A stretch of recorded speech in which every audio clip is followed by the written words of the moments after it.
On the third day of Christmas, I give my iPad tip, annotate and save as a PDF.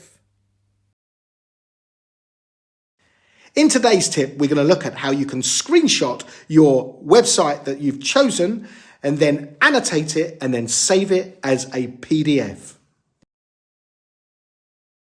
In the last video, we looked at how you could read back the text within the website that you've chosen.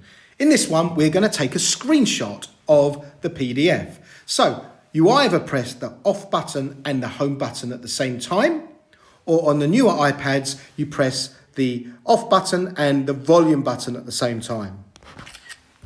There is my screenshot. Now notice at the top there, we've got screen and full page.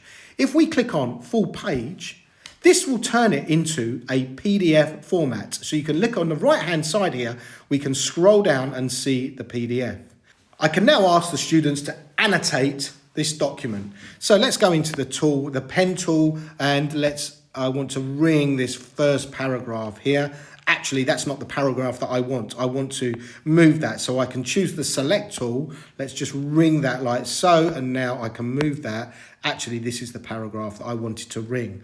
I can use the highlight tool to maybe highlight a few words in this particular paragraph like so.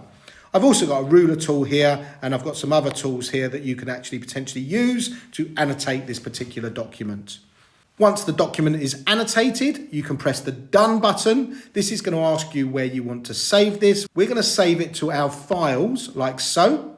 And then what we can do, we can either save it on the iPad or we can click on OneDrive and then choose where we want to put it in OneDrive. So I'm going to create a new folder here and I'm going to call this PDFs. And in here, I'm going to go into my folder and then press Save. Now that file is saved in my OneDrive and I can access it from any computer by going into the OneDrive on that computer. Tomorrow, we will look at the Notes app and how you can dictate on the Notes app and then get the iPad to read it back.